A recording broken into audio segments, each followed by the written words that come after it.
Vous êtes primo-conducteur, vous vous apprêtez à acquérir votre tout premier véhicule et vous ne savez pas comment vous y prendre. Sachez que la seule beauté d'une carrosserie n'est pas le critère fondamental dont il faut tenir compte. Dans notre nouvelle rubrique, donc, on vous donne les astuces automoto. Comment choisir son type de véhicule? Vous ne perdez rien donc à rester avec nous pour en savoir davantage et pour en parler. Honoré Abouta, bonjour et bienvenue. Bonjour, monsieur Malmeto Amégan. Comment allez-vous? Oui, je vais très bien. Merci pour l'invitation. Mais c'est un plaisir de vous recevoir par ici pour une thématique d'intérêt pour les téléspectateurs. Merci. D'abord, permettez-moi de saluer les téléspectateurs qui nous suivent en ce moment. Je salue aussi les garagistes et les mécaniciens et toute l'équipe du groupe OGA Service. Très bien. Vous êtes donc promoteur, justement, vous l'avez rappelé, donc d'un garage professionnel, ultra professionnel. Exactement. Je suis le directeur du garage Interautomobile Service, groupe Interautomobile Service. Et voilà, nous sommes spécialisés dans la maintenance et la réparation automobile. Et pour ce tout premier numéro, on a choisi de mettre l'accent sur comment choisir son véhicule. Est-ce que vous pouvez nous dire justement les critères dont il faut tenir compte pour choisir son véhicule? Merci pour la question. D'abord, pour choisir une voiture, celui qui exprime le besoin d'achat d'une voiture doit tenir compte du type de la voiture qu'il faut pour ses besoins.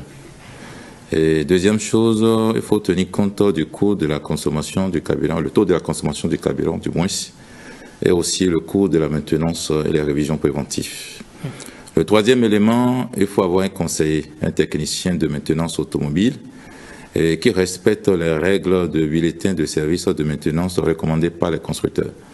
Donc, dès que les éléments là vont se réunir, je pense que vous allez utiliser une voiture le plus longtemps que possible.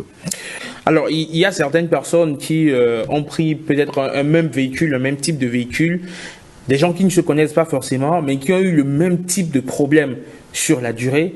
Et donc, en partant de ces expériences, de ces mauvaises expériences des uns et des autres, oui, on finit par cataloguer, on finit par sortir la sentence. Oui. À ce type de véhicule a souvent tel genre de problème. Donc, on n'achète plus.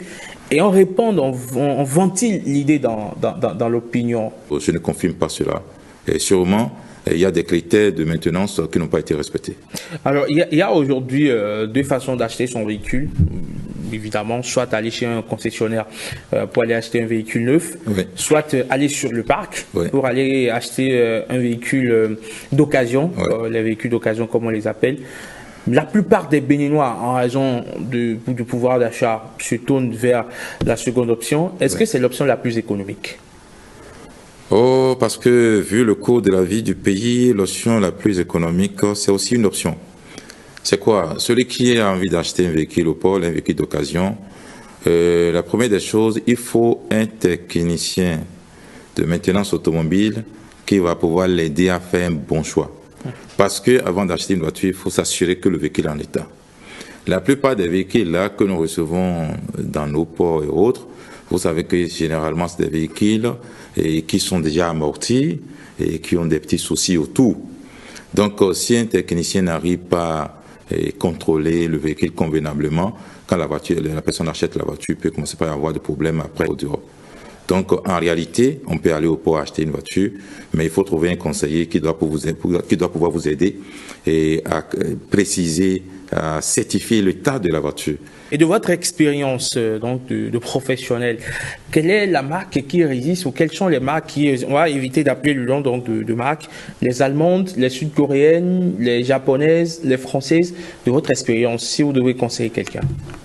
Vous savez, en matière de voiture, le goût est relatif. Et puis, c'est acheter une voiture, c'est son plaisir personnel. Moi, je ne recommande aucune marque à personne. Si son goût est défini, c'est-à-dire que son choix est porté sur une marque, on peut lui expliquer, mais voilà, avec cette marque, il y a tel inconvénient, il y a tel avantage. On va juste tenir compte de ces avantages-là et puis entretenir la voiture continue. Voilà. Il y a des véhicules qui sont réputés avoir presque tous les mêmes problèmes. On vous dit tel véhicule a souvent des problèmes de rotule, a souvent des problèmes, je sais pas moi, de ci ou de ça. Des problèmes de boîte à vitesse. Des problèmes de boîte à vitesse qui sont des problèmes qui sont généralement, on va dire, reconnus pour ces types de véhicules. Quand vous avez un client qui vous conseille ou qui vous demande conseil, qui vous dit qu'il va acheter ce type de véhicule, sachant pertinemment, ou que vous savez pertinemment que c'est des véhicules réputés pour ce genre de problème, est-ce que vous pouvez l'en dissuader? Oui, c'est possible. Si nous sommes conscients que telle marque, les défauts de telle marque, voilà ce que ça présente, voilà les failles de telle marque, on peut facilement dire à notre client non, et mieux vaut acheter telle marque. Maintenant, avant que nous arrivons sur ce terrain, nous regardons simplement l'aspect économique. Voilà. Sinon, il y a encore d'autres réalités. D'autres réalités, vous savez, la plupart des véhicules que nous recevons sur notre continent ne sont pas des véhicules qui sont forcément fabriqués pour notre climat. Voilà.